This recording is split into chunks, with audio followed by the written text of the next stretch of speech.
All right, everybody. So, in this month, we are going to be talking about the seventh insight on the Celestine prophecy and books, subjects related, therefore, thereof. And this one, I'm going to read a summary real quick of the seventh insight.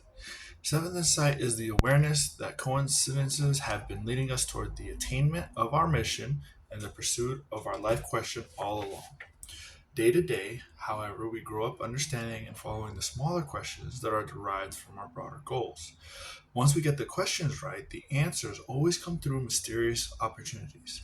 Each synchronicity, no matter how growthful, always leaves us with another prime question, a new question as we evolve along our spiritual journey.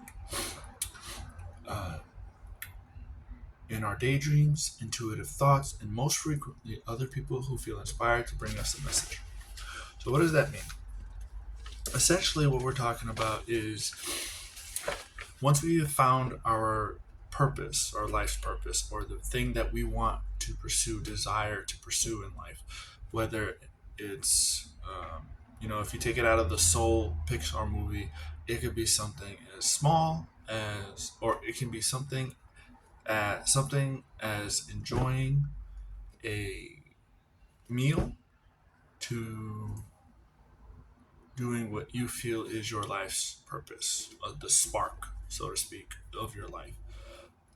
When you get your questions right and you become more in tuned and habituated into answering these questions, you start to go on a path and you start to notice and be more consciously aware of what can lead you to that goal. And in this way, there is this sense of there's an opportunity to feel this sense of aliveness in the moment, because if you think about adrenaline junkies, why do they chase that high? They chase it because they want to have this intense feeling of being alive, feeling the the blood pulse through your body, instead of this feeling of staleness, of dullness that we all have been habituated to. And while you can't reach that high level doing, reading a book, usually, you can have a sense of reaching and wandering and just enjoying this in the path in front of you with happiness and excitement.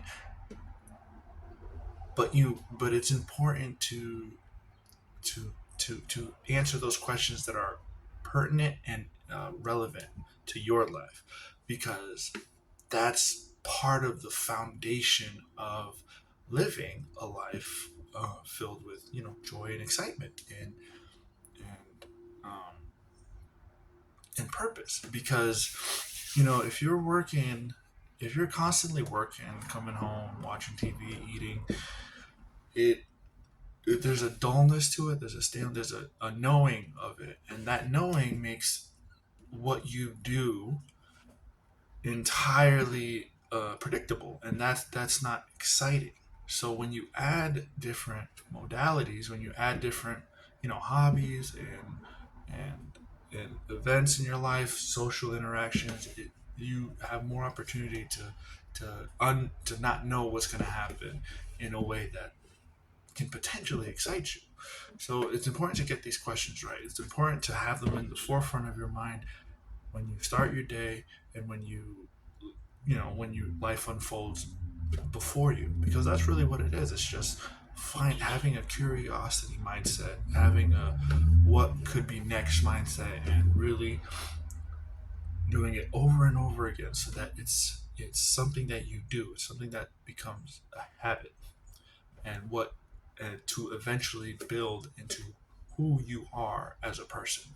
Because when you see people like that outside of your life, you see people like living excitement and doing what they love, and just there's this energy about them. They're in line with what their purpose in life is for. And whether or not they did the work, they've built it into themselves that they pursue certain hobbies, certain activities that they enjoy, and in doing so, that opportunity to be and activate the joy and excitement in life is a lot easier. And the beginning part of that, if you're trying to consciously build that, if you haven't, is to ask yourself, what do I want, and what am I interested in, and then to have the courage to pursue it, because it can be hard at times because you're putting yourself in a vulnerable state. The unknown, if we are not in in a good, if we're not in, if we are unable to manage our minds, the unknown can build a lot of fear in us, and that's a slippery slope that you end up going down and living a life that's not your own, so to speak. It's your own life, it's your own choices, but it doesn't have to be. It's not set in stone. And just start off bit by bit. Whatever that small amount is you can do consistently every day, that's what you do. That's what you hit every time until you can go bigger and bigger and bigger. And suddenly you're doing the darn thing. And that's it, yeah. That's all I got for right now. I'll be shooting another video. Lock it in here. If you like it, give it a like, leave a comment, and I'll see you in the next one.